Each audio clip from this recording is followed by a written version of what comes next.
Igbo ekenekwa m unu ọzọ biko unu na-afụ vidiyo dị n'akụkụ ebe ya bụ nwatakịrị nwa Nmiri Eweilo o jegoje n'iru arọbi na-agụ ya na-ekperesị aka ji mpịa ha ya aka ji mpịa ha ya ka ndị mmadụ ọ na-azụ na-asị isi. Now let me tell you something that you people don't know.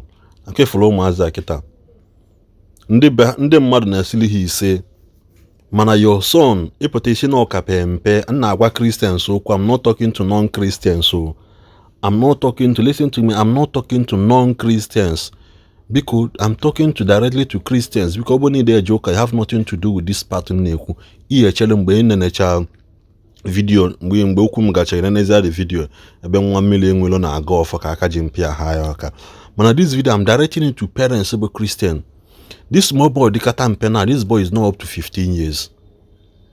Sekajo sampia 15 years. Say ya 10 years cause that small boy there.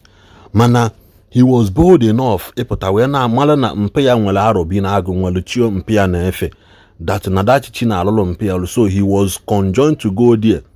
Ikpe mana unu nwapụta na sị na nwunu pele mpe is too small to be to study the word of God. The baby is still small to ịma nke Chukwu because therapy and let them do their thing. Mana you will leave that baby ka ọ na-ege Zazu ege Davido ege Wizkid enene ball Manchester, Arsenal, Liverpool ọ ya na-enene kpọ ha ncha.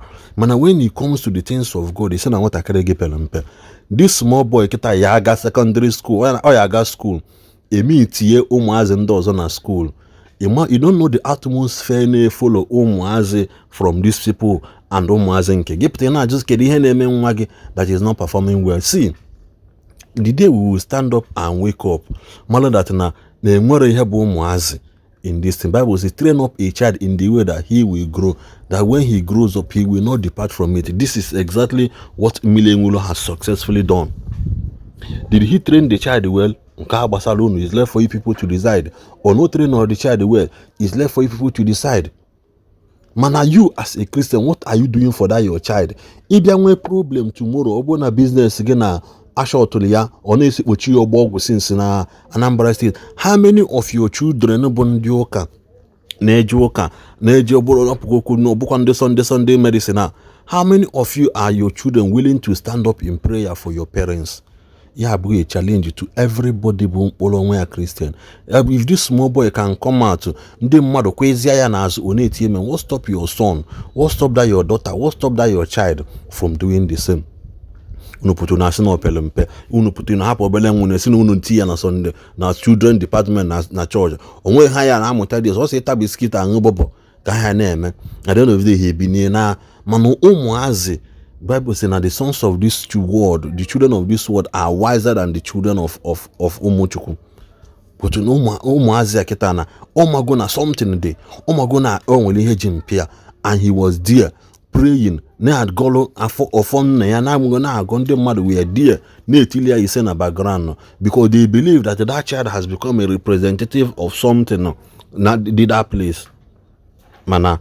You will not see it as anything. Tomorrow kita epete na nwa gị ka dị too small, mana that baby adoro too small, you will phone gị browse nonsense there.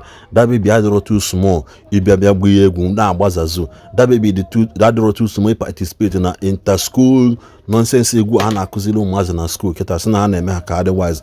That baby adoro too small, ịṅụ boy 5 finish ya ụta short bread dị n'enyi ya. That baby adoro too small, he hosted a birthday, merely a birthday photo shoot. Mono the too small, he study and knows and have his or herself approved.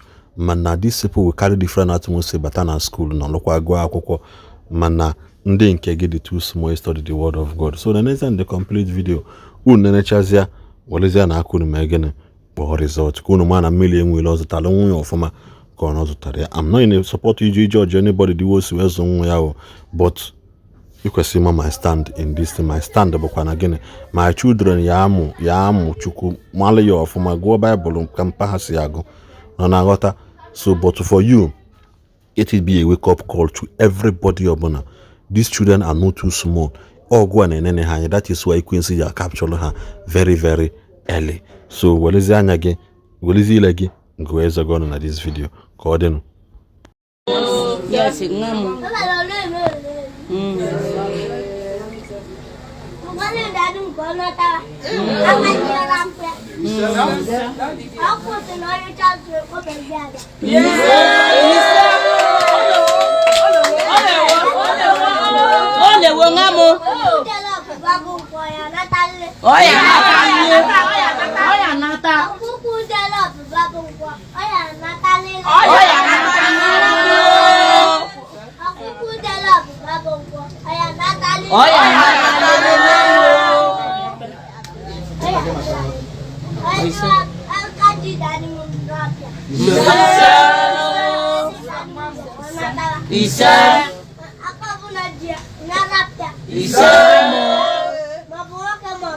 Yes,